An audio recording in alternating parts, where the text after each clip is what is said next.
Welcome to Sailing Avanti.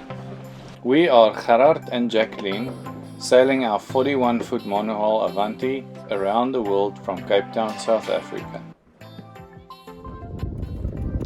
In this episode, we start preparing the boat for sailing further west. We've been in Grenadian waters for about 3 months, and it's time to tick off some of the overdue boat jobs.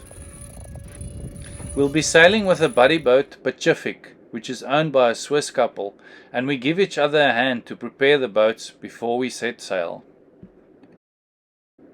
One of these jobs is to go up the mast and to check the standing and the running rigging up there.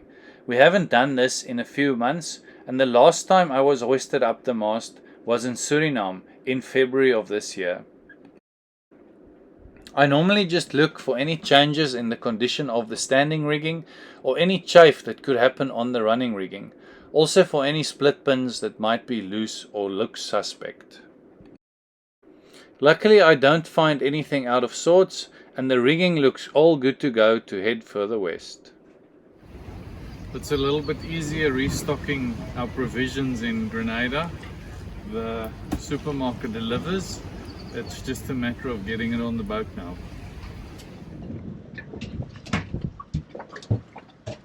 So for the canned fruits, foods, we take off the labels so that if they get wet they don't end up dissolving and going into the bilge. So we normally just mark them with a permanent marker and cut the labels off, and then just wipe them with a bleach cloth to make sure if there's any cockroach eggs or something, that hopefully that gets killed in the process.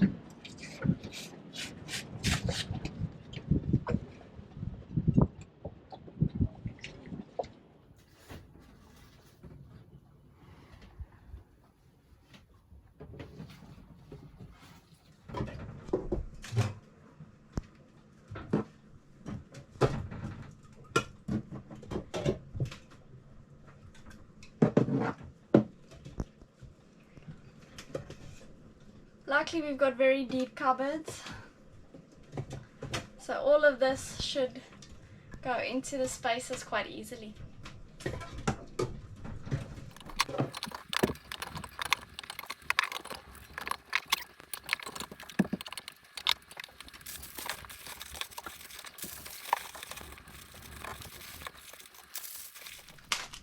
We get rid of as much packaging as possible.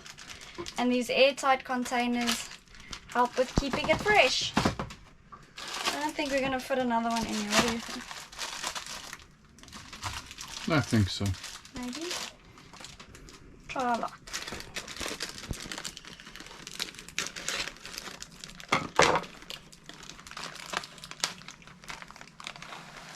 Don't think it's going to fit. Ah!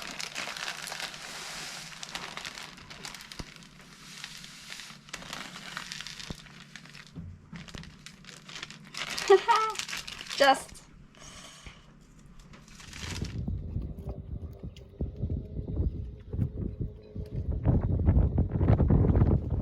It's time to service our engine.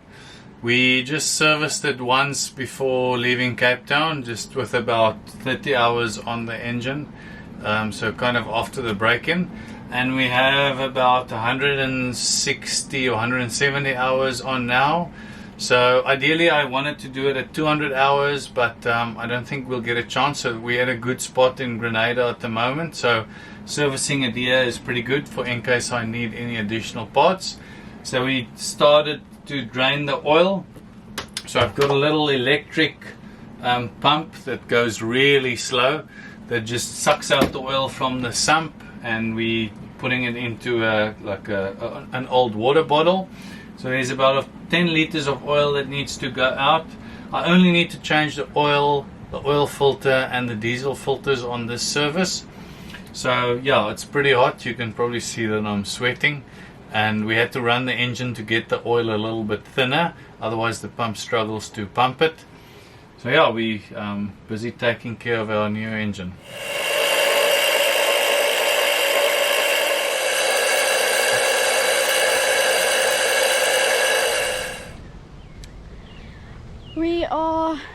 fed up to say the least. We have just rowed in to land again. Our dinghy engine is not working.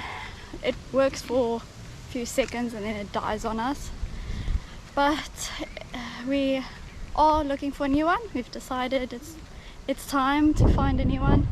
So in between looking for a dinghy engine, 3 days before we leave Grenada, we have made an arrangement with somebody to show us around the West Indies Brewing Company, how the brewery works. So in between making phone calls, like Gerard speaking to someone right now, we have to run to go to previous arrangements. So it's busy, but hopefully we can get a new dinghy engine. There isn't a lot of the size we want available. There is a Mercury 3-point-something horsepower, but it's stuck in customs. It's been there for a while and they can't get it through. So let's hope we can find something, or an engine, even if it's a second-hand one, just so we can get moving again. Frustrating. We just arrived at the brewery and we're going to do a bit of a brewery tour and a tasting. So hopefully the beer will make us forget about our outboard woes. The brewery was started by a British gentleman that exclusively brewed small batches for a hotel on the island. The beer became quite popular and the demand started to increase rapidly. At the moment they brew batches of 450 gallons or 900 gallons. The raw ingredients that consist of malted barley, hops and water is imported from all over the world, including South Africa, except of course for the water that's local to Grenada. They also produce a few hard ciders and ginger beer.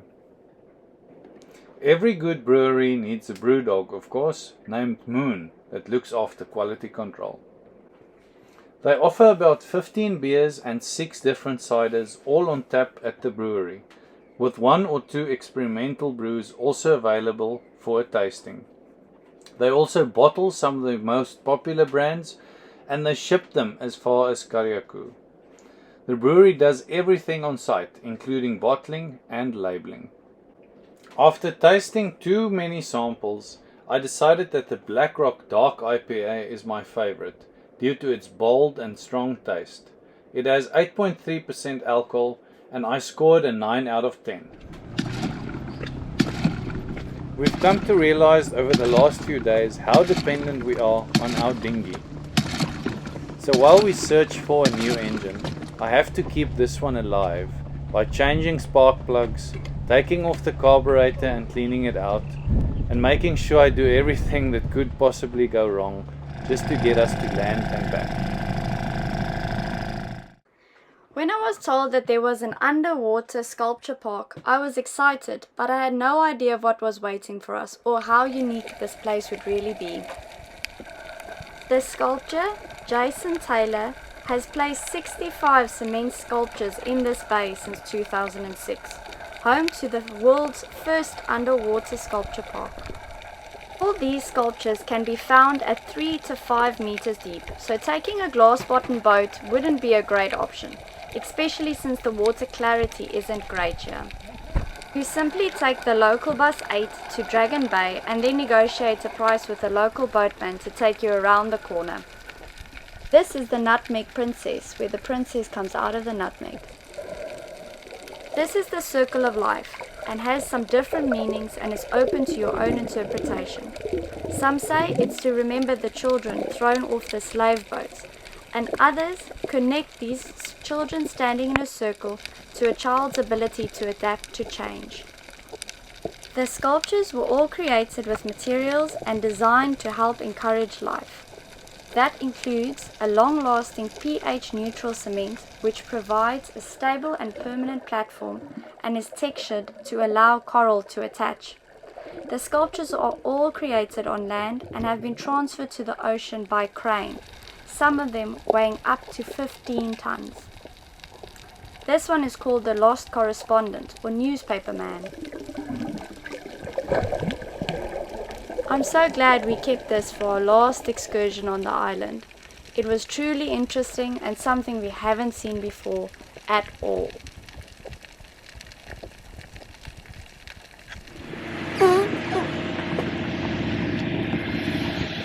What did we get? Let's hope this one works.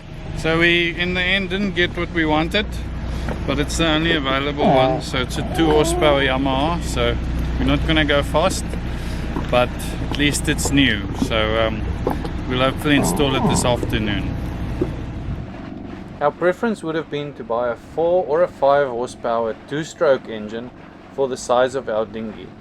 There was, however, almost no stock available in the whole of Grenada. The downside of the 2 horsepower is that we think it might be slightly underpowered for our dinghy size. It also does not have a forward, neutral and reverse.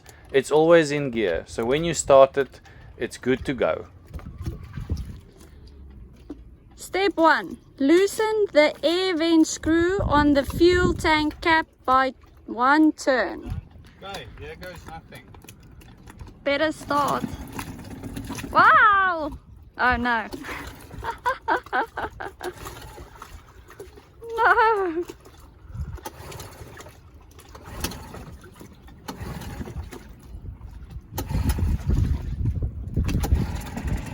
There we go. Woo. After going for our first test run, we realized that the engine has more than enough power for the size of our dinghy. We can only go half throttle for the first 10 hours, and even with that, we go at adequate speed.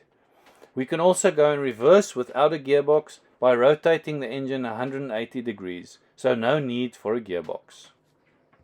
It is pouring outside.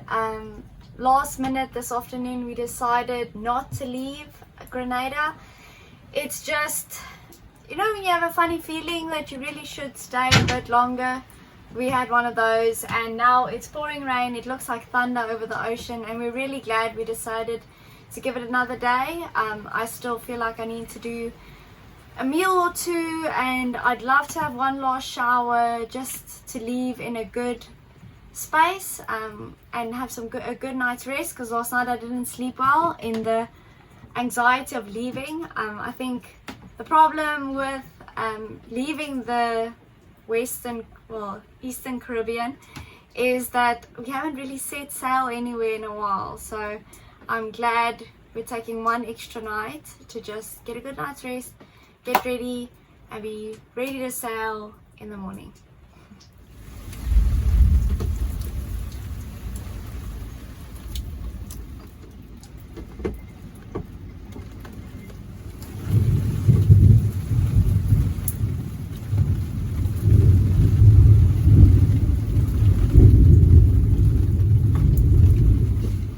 We just woke up a few minutes ago. It started raining, so we normally sleep with the hatch open above us, so if it starts raining we have to close it.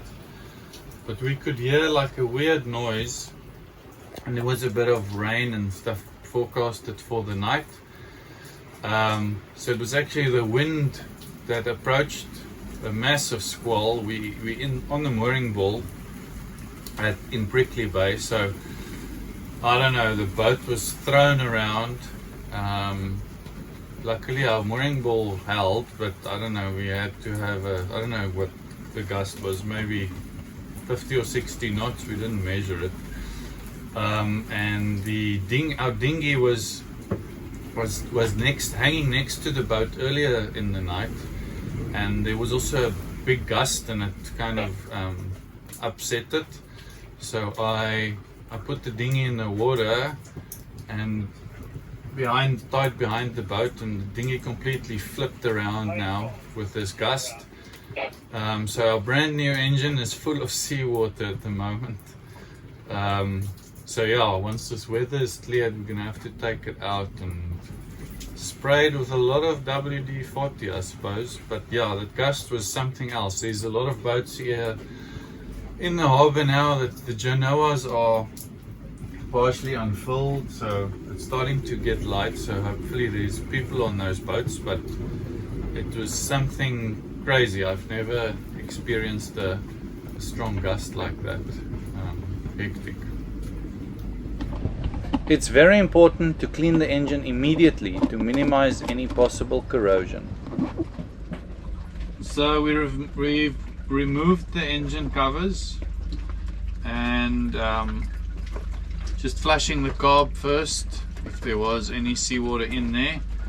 So just open the float at the bottom, the float bowl, and just letting some fuel from the petrol tank flow through the carburetor. The petrol tank was closed and the vent sealed, so I don't think there's any water in the tank at least, but we'll see how the fuel looks when it comes out in the bottle. Next step would be just to try and take the air intake cover off, see if we can get some water out there out of the cylinder, take the spark plug out, and yeah, then maybe spray some penetrating oil in the cylinder and give it a few yanks to get the water out. We're just squirting in some 2-stroke oil into the spark plug so that we can crank it a little bit and see that the cylinder is lubricated, hopefully.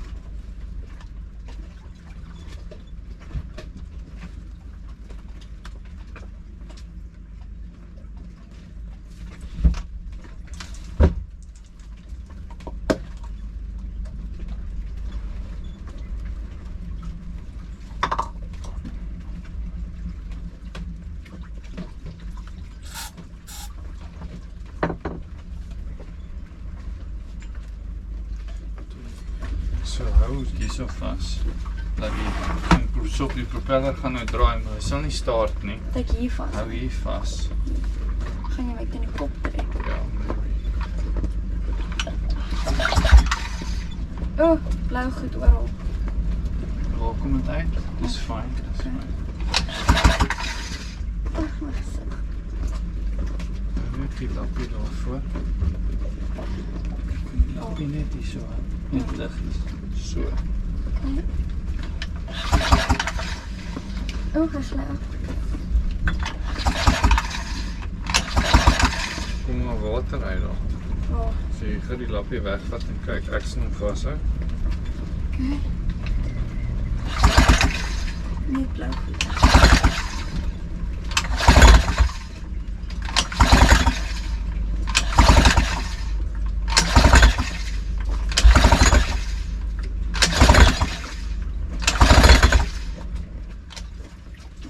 Tap jy hom net, moenie vryf nie. Tap net hom so, hou hom styf vas.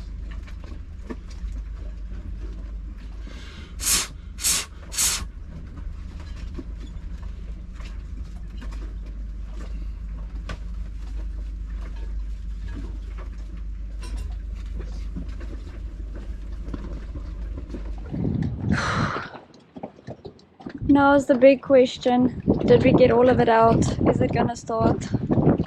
Lastly, run the engine for a while to make sure all the water that's internal evaporates. Yes! Thank you for watching this episode. We can't wait to show you where we go next, so don't miss the next one. Please give the video a big thumbs up if you enjoyed it, and your comments really help us. Lastly, a big thank you to our Patreons for contributing to our journey. You can join them by clicking the link in the description below.